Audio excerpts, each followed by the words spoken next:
A billionaire pulls up to a homeless woman, sits beside her, and what he says next changes everything. The city never slows down. Cars weave through intersections, their horns blending into the distant chatter of pedestrians. The sidewalks are alive, people rushing to lunch meetings, tourists snapping pictures, joggers navigating through the crowd. But in the middle of all this movement, Angela sits still. She's on the same bench she's occupied for months, across from a coffee shop where the scent of roasted beans never quite reaches her.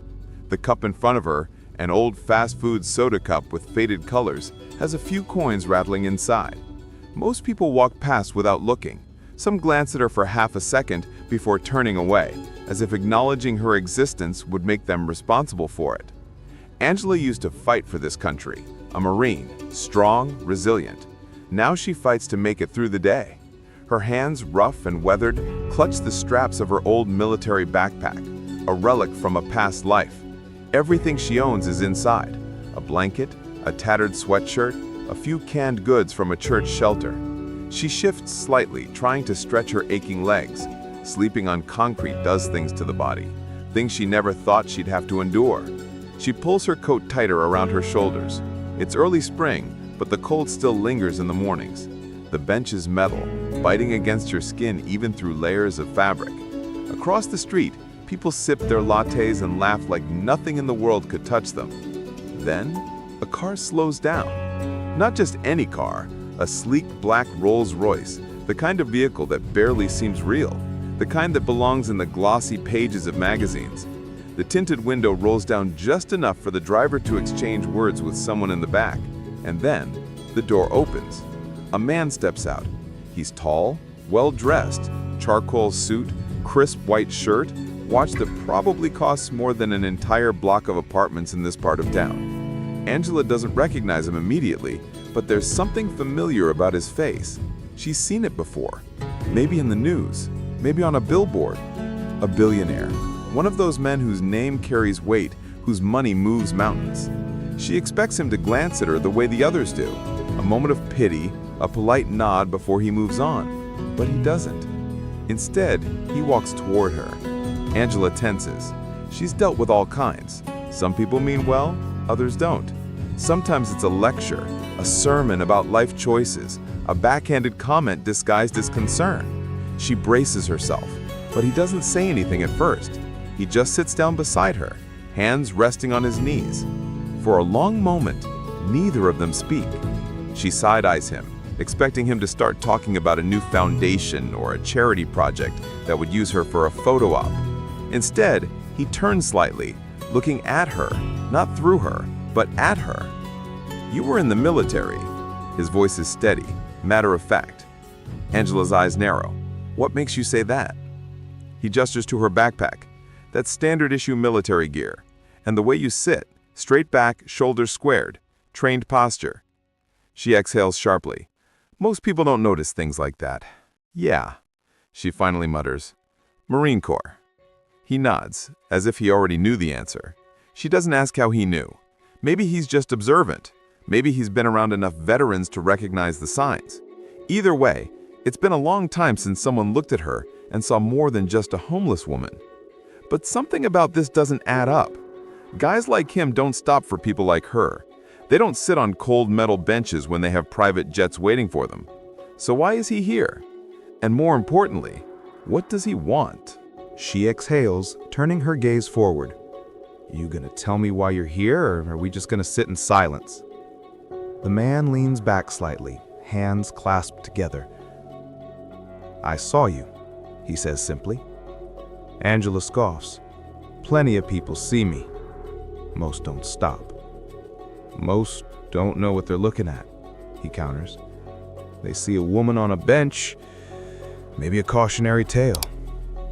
I see someone who's been through hell and made it out alive." She studies him now, really looks at him. There's something behind his eyes, something heavy, like he's carrying a weight he doesn't talk about. He doesn't look at her with pity, and that's what throws her off the most. "You a veteran too?" she asks, testing him. He shakes his head, "No, but my father was. Army, served 2 tours. He never talked about it much, but I saw what it did to him. He pauses, and I saw what happened when he came home. Angela's shoulders relax slightly.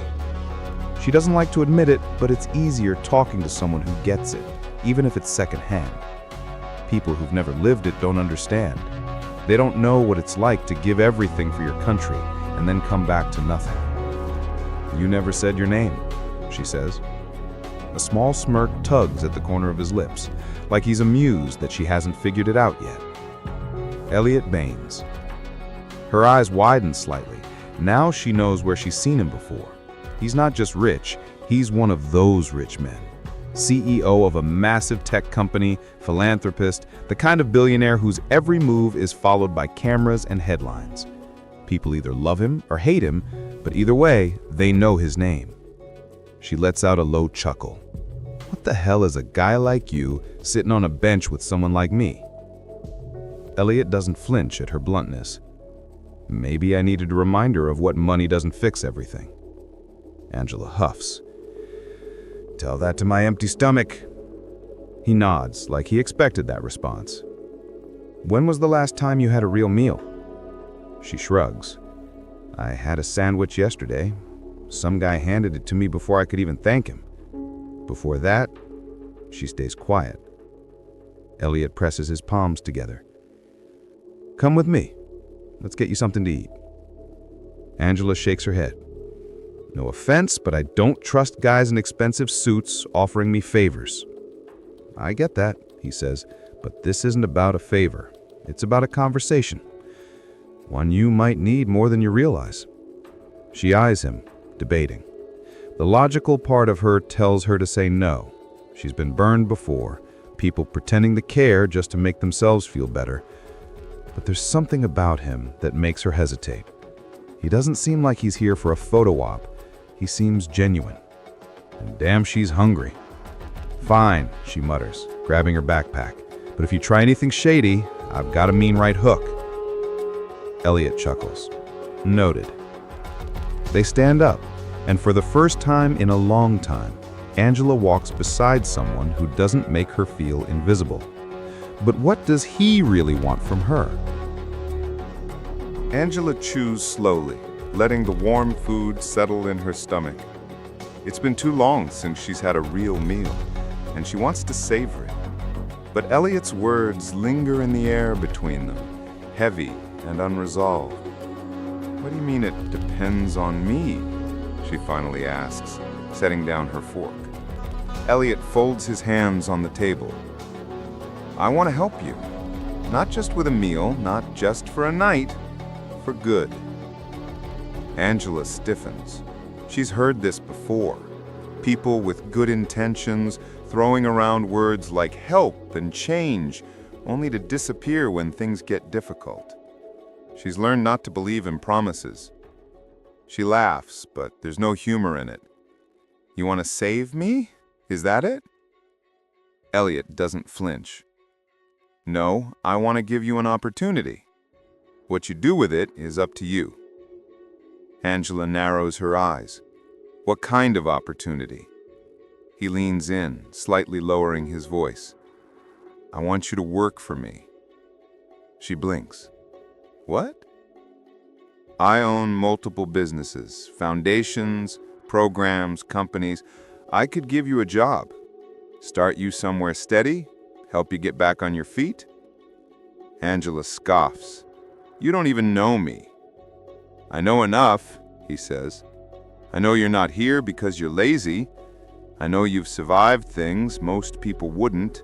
And I know you're more than what the world sees when they look at you." Angela stands outside the towering glass building, gripping the straps of her backpack. The city hums around her, horns blaring, conversations blending into a dull roar, but she's stuck in her own head.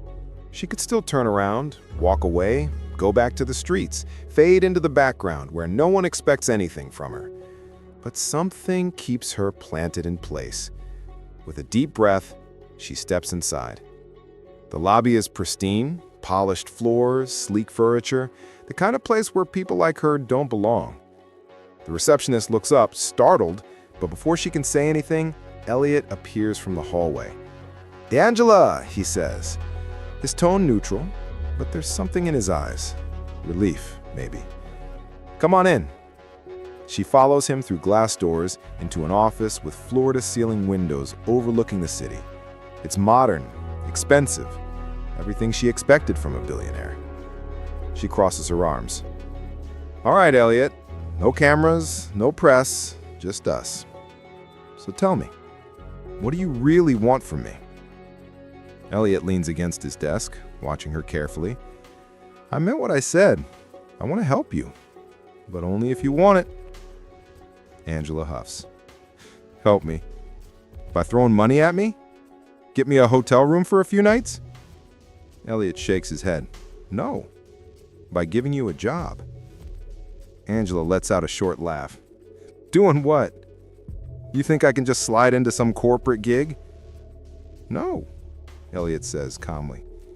"I want you to work with veterans, people like you, like my father, people who never got the support they deserved." Angela blinks. She wasn't expecting that. "I'm funding a program," he continues, "not just a shelter, real rehabilitation, job placement, counseling, long-term support. But I don't want to build something for veterans without veterans. I need people who understand, people who have been in the trenches, both on the battlefield and after it. That's you." Angela stares at him, her chest tightening. This isn't pity. This isn't a handout. This is a chance to do something real. "You're serious?" she asks, her voice quieter now. Elliot nods. "I wouldn't have stopped that day if I wasn't." Angela looks down, her thoughts racing. She'd spent years being ignored, overlooked, passed by. Now someone is offering her not just dignity, but a purpose. And for the first time in a long time, she considers what it would mean to say yes. A month later, Angela walks through the doors of a newly renovated building in Austin, Texas. The sign out front reads the Daniel Baines Veteran Support Center. She glances at Elliot, who's standing beside her, watching the final touches being put in place. "You actually named it after him?" she says. Elliot nods. He would have wanted this. Angela exhales, running a hand through her now trimmed hair. She looks different. Clean clothes, a steady job, a place to stay. But more than that, she feels different. She looks around at the staff, some social workers, some veterans like her, preparing for the first wave of people who will walk through these doors looking for a second chance. She thinks about the bench she used to sit on, the way the world passed her by. And now she's here, helping people like her. She turns to Elliot. "You know, you could have just walked past me that day. Why didn't you?" Elliot gives her a small smile.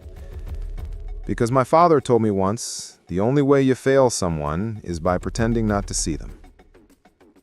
Angela lets that sit for a moment, then she steps forward, ready to greet the first veteran who walks through the doors, because she sees them just like someone finally saw her.